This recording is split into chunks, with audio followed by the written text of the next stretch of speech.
मूर्ति पूजा भारत की अवनति का मूल और सबसे प्रमुख कारण है मूर्ति पूजा। इस विषय में हम बाबू श्री देवेंद्र नाथ जी मुखोपाध्याय के स्वर में स्वर मिलाकर कहना चाहते हैं।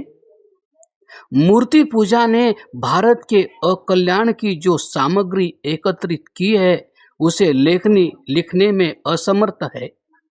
मूर्ति पूजा ने भारतवासियों का जो अनिष्ट किया है उसे प्रकट करने में हमारी अपूर्ण विकसित भाव प्रकाशक शक्ति अशक्त है। जो धर्म संपूर्ण भाव से आंतरिक व आध्यात्मिक था उसे संपूर्ण रूप से बाह्य किसने बनाया? मूर्ति पूजा ने।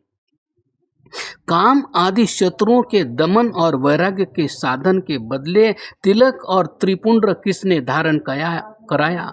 मूर्ति पूजा ने। ईश्वर भक्ति, ईश्वर प्रीति, परोपकार और स्वार्थ त्याग के बदले अंग में गोपी चंदन का लेपन, मुख से गंगा लहरी का उच्चारण, कंठ में अनेक प्रकार की मालाओं का धारण किसने सिखाया? मूर्ति पूजा ने।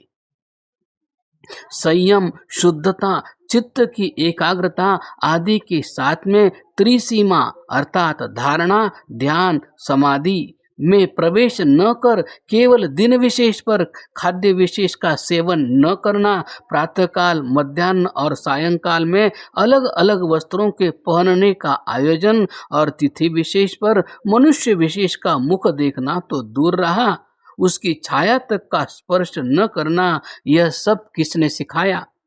मूर्ति पूजा ने। हिंदुओं के चित्त से स्वाधीन चिंतन की शक्ति किसने हरण की? मूर्ति पूजा ने।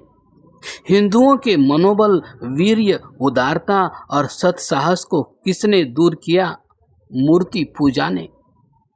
प्रेम, संवेदना और पर दुखानुभूति के बदले घोरतर स्वार्थपरता को हिंदुओं के चरित्र में कौन लाई? मूर्ति पूजा। हिंदुओं को अमानुष अपितु पशुओं से भी अधम किसने बनाया? मूर्ति पूजा ने। आर्यावर्त के सैकड़ों टुकड़े किसने किए? मूर्ति पूजा ने। आर्य जाति को सैकड़ों टुकड़ों में किसने बांटा? मूर्ति पूजा ने। इस देश को सैकड़ों वर्षों से पराधीनता की लोहमयी श्रृंखला में किसने जकड़े रखा? मूर्ति पूजा ने। कौन सा अनर्थ है जो मूर्ति पूजा द्वारा संपादित नहीं हुआ? सच्ची बात तो यह है कि आप चाहे हाईकोर्ट के न्यायाधीश हो, चाहे गवर्नर, लाट साहब के प्रधानतर सचिव, आप चाहे बुद्धि में बृहस्पति के तुल्य हो, चाहे वाग्मिता में सिसरो और गेटे से भी बढ़कर आप अपने देश में पूजित हो या विदेश में आपकी ख्याति का डंका बजा हो, आप सरकारी कानून को पढ़कर सब प्रकार से अकार्य और कुकार्य को आश्रय देने वाले अटर्नी कुल के उज्ज्वलतम रत्न हो, चाहे मिष्टभाषी, मिथ्योपजीवी, सर्वप्रधान, स्मार्त वकील, परंतु यदि किसी अंश में भी आप मूर्ति पूजा का समर्थन करेंगे तो हमें यह कहने में अणुमात्र भी संकोच नहीं होगा कि आप किसी अंश में भी भारत के मित्र नहीं हो सकते, क्योंकि मूर्ति पूजा भारतवर्ष के सारे अनिष्टों का मूल है। संदर्भ महर्षि दयानंद सरस्वती का जीवन चरित्र। भूमिका। प्रसिद्ध विद्वान डॉक्टर रामकृष्ण गोपाल भांडारकर, जो प्रार्थना समाज के अग्रनायकों में एक थे, मूर्ति पूजा के संबंध में एक स्थान पर लिखते हैं, अमुक देवता अथवा अमुक प्रतिमा को ही भज या उसकी शरण में जा, यह कहना ठीक नहीं। केवल प्रतिमा को दृष्टि के सामने रखकर भजन पूजन करने से अनेक अनिष्ट परिणाम होते हैं।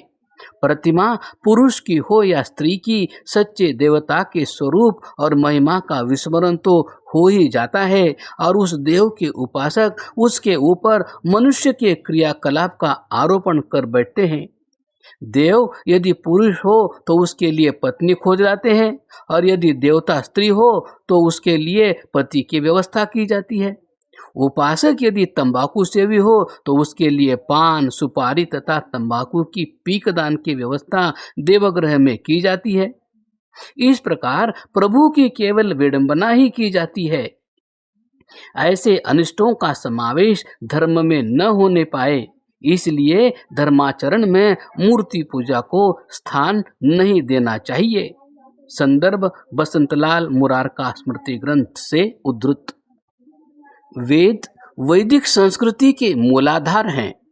वे धर्म के आदि स्रोत और स्तंभ हैं।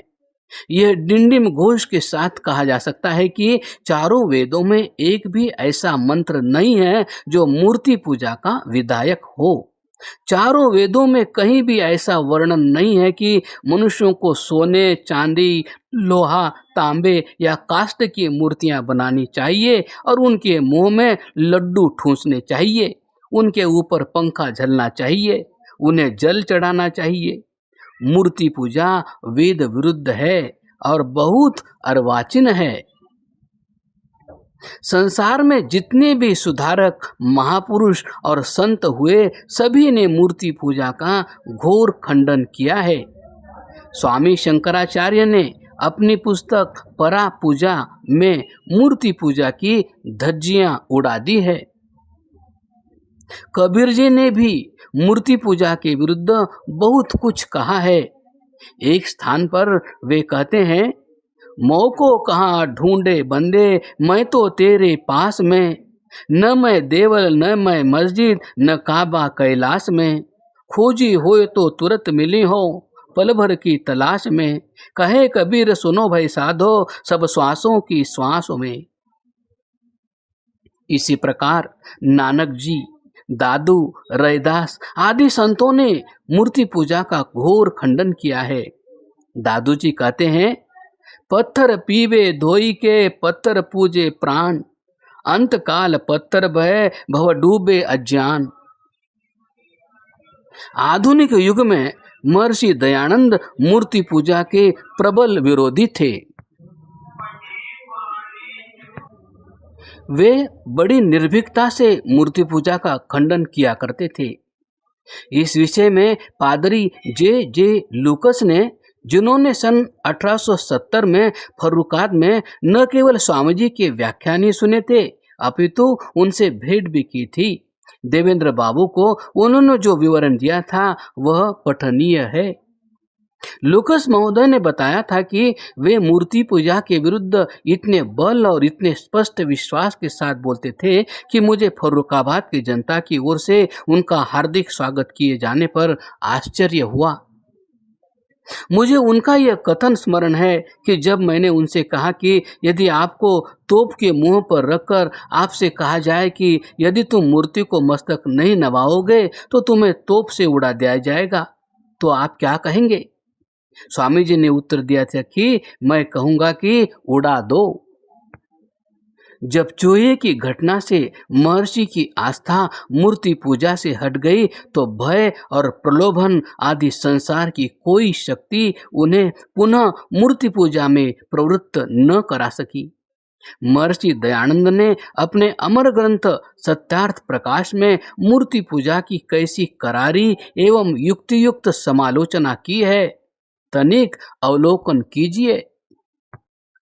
जब परमेश्वर सर्वत्र व्यापक है तो किसी एक वस्तु में परमेश्वर की भावना करना, अन्यत्र न करना, यह ऐसी बात है कि जैसे चक्रवर्ती राजा को सारे राज्य की सत्ता से छुड़ा के एक छोटी सी झोपड़ी का स्वामी मानना।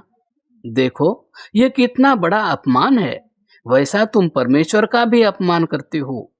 जब व्यापक मानते हो तो वाटिका में से पुष्प पत्र तोड़ के क्यों चढ़ाते, चंदन घिस के क्यों लगाते, घंटा, घड़ियाल, झांझ, पखाजों को लकड़ी से कूटना पीटना क्यों करते हो? तुम्हारे हाथों में है क्यों जोड़ते हो? सिर में है क्यों नवाते हो? अन्न जलादि में है क्यों नैवेद्य धरते हो? जल में है स्नान क्यों कराते हो? क्योंकि उन सब पदार्थों में परमात्मा व्यापक है और तुम व्यापक की पूजा करते हो या व्याप्य की। जो व्यापक की करते हो तो पाषाण, लकड़ी आदि पर चंदन, पुष्पादि आदि क्यों चढ़ाते हो? और जो व्याप्य की करते हो तो हम परमेश्वर की पूजा करते हैं, ऐसा झूठ क्यों बोलते हो? हम पाषाणादि के पुजारी हैं, ऐसा सत्य क्यों नहीं बोलते? सत्यार्थ प्रकाश 11 समुल्लास।